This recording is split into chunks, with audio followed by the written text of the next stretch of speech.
Hello, I'm Sandy Trowbridge.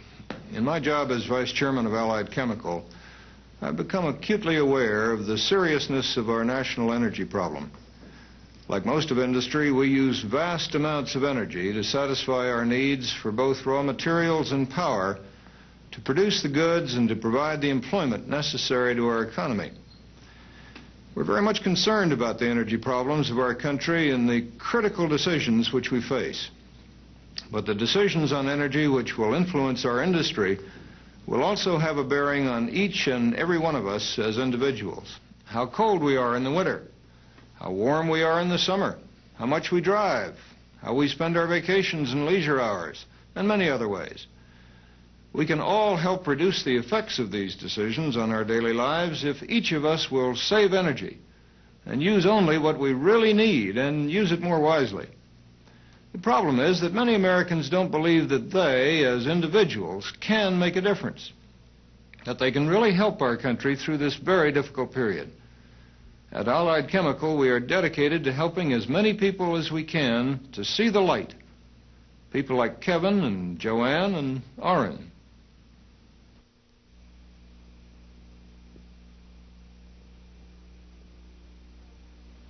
You know, this energy thing sure does confuse a lot of people.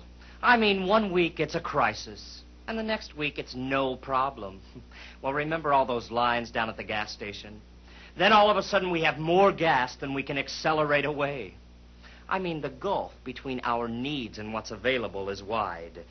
Its name is the Persian Gulf. Then, of course, there's coal, coal, coal. That's our goal. Until we discover we have more natural gas than we thought. Well, it's enough to make you wonder.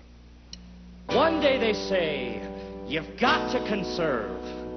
Next day they say they've got a lot in reserve. Well, what's the story? What's the truth?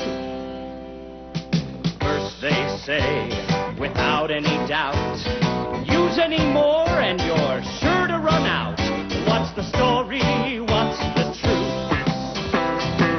They say, it's all right. Start your engines and turn on the light. What's the story? What's the truth? Give me the facts, tell me where's the proof. What's the story? What's the truth about energy? Now we're all caught betwixt and between the bicycle and the limousine. It's worse than the perils that plagued Pauline. We don't want to be outpaced. We want to produce, but we don't want to waste. What's the story? What's the truth about energy? About energy. Tell us where the best advice is. Is there going to be a crisis? Should we make some sacrifices? Cut the American pie in slices, lower the boom and raise the prices on energy. It's all a game, according to Hoyle. There's plenty of gas and there's plenty of oil. It's enough to foil Sir Arthur Conan Doyle. What's the story? What's the truth? But I know nothing about which I'm talking. You better sell those cars and start to walking. What's the story? What's the truth? Give me the facts, tell me where's the proof. What's the story? What's the truth about energy? Oh, about energy. When we're at home and at the plant, they say to cut back, but I can't. You mean you won't? Okay, I won't. I mean, why should I? Look, there's plenty of energy around.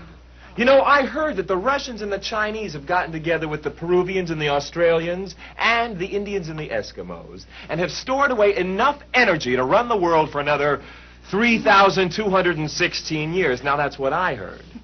Can you believe him? How can you hear anything when you're going 90 miles an hour with your top down? Orrin, you have got to be kidding. You mean you still don't realize that energy is finite, that you've got to work to use less? Do you take me for a fool or something? The whole thing is a hoax perpetrated by the power brokers and the lobbyists. You are hopeless. Listen, Kevin, no way am I going to sacrifice on the job or at home because some eggheads say we're running out of fuel. You know, I've got a lot of things to do. I've got places to go. I've got a lot of living to do. When I get up in the morning, I turn on all the lights. The temperature is warming. Those are my American rights. I take a long, hot shower, then blow dry my curly locks.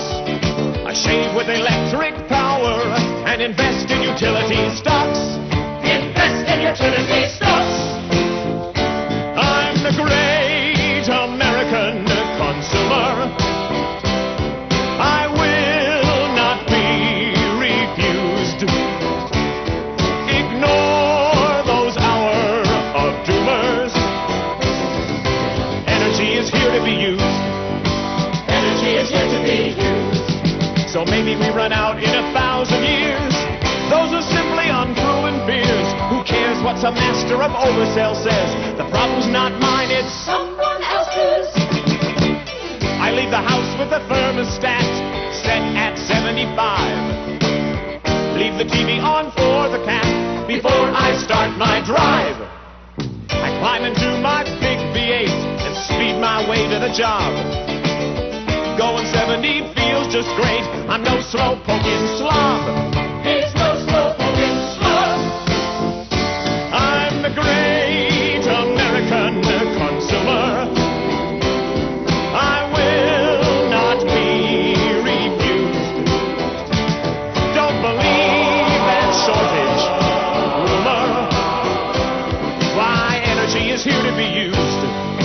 Energy is here to be used. Now, it could be that the time will come when we'll wonder where the next watt is coming from. But when that time comes, I'll be gone. Now the whole subject just makes me yawn. Hi-ho, hi-hoo, let's waste a BTU.